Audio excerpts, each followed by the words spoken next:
Assalamualaikum, terima kasih telah mampir di channel Hasan Alatas. Kali ini saya akan membahas tentang bagaimana kasusnya orang yang menjual ginjalnya untuk bayar hutang. Ya, bolehkah menjual ginjal untuk membayar hutang? Bagaimana hukum menjual ginjal dalam agama Islam? Berikut ini saksikanlah cuplikan video hukum menjual ginjal atau menjual organ tubuh. Hanya kurang lebih 30 detik. Bagaimana hukumnya? Dari Ustadz Khalid Basalamah. Silakan dilihat. Apa hukumnya seorang mukmin menjual organ tubuhnya untuk menutupi hutang riba dan membiayai biaya pendidikan anaknya? Gak boleh. Itu bukan organ tubuh antum itu. Itu punya Allah Subhanahu wa Ta'ala. Baik, sudah kita lihat tadi, alhamdulillah. Jadi hukum menjual ginjal itu hukumnya tidak boleh karena itu bukan milik kita. Sebagai penutup, saya akan bacakan efek samping bagi seseorang yang menjual ginjalnya hanya untuk mendapatkan uang. Ini adalah kasus nyata. Terjadi pada tahun 2011, seorang anak muda yang menjual ginjalnya untuk membeli iPhone. Wang Sangku menjual satu ginjal untuk membeli 2 perangkat Apple iPhone. Nah, saat menjajakan ginjalnya tersebut, Wang berusia 17 tahun.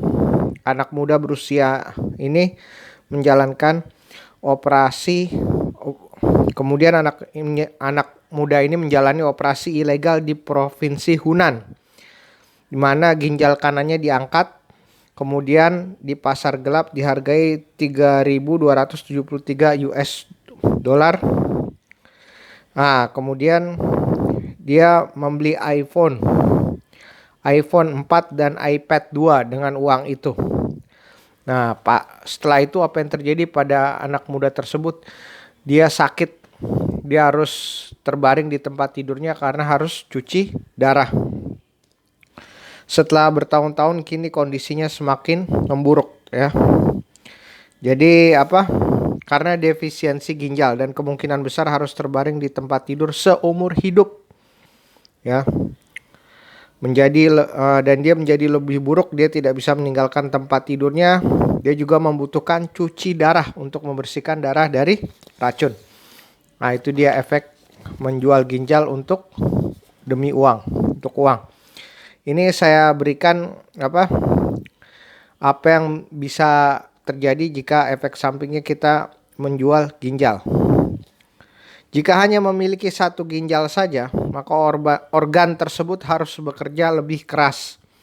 Karena nefron ginjal, suatu unit terkecil dari ginjal, memiliki fungsi untuk menyaring darah. Dan terletak pada lapisan luar ginjal akan berkurang fungsinya sebesar 1% setiap tahunnya setelah seseorang berusia 40 tahun. Untuk itu banyak hal yang harus dipertimbangkan sebelum melakukan jual beli ginjal. Ya, banyak orang yang sudah menjual ginjalnya mengalami penurunan stamina, ya, dan tidak mampu melakukan aktivitas secara normal alias gampang lelah karena fungsi ginjalnya tinggal sebelah. Belum lagi jika ginjal sudah tidak berfungsi dengan baik, maka si pelaku penjual ginjal harus melakukan cuci darah atau transplantasi ginjal yang mungkin ongkosnya lebih mahal saat ia menerima uang dari hasil jual ginjalnya ya. Jadi itulah, makanya jangan menjual beli ginjal ya. Hukum jual beli ginjal dan organ tubuh manusia. Jawabannya haram karena organ tubuh bukanlah milik kita tetapi milik Allah. Haram hukumnya menjual yang bukan milik kita. Menjual organ, sepakat ulama kontemporer haram menjual organ tubuh manusia. Demikian, terima kasih, semoga bermanfaat. Wassalamualaikum warahmatullahi wabarakatuh.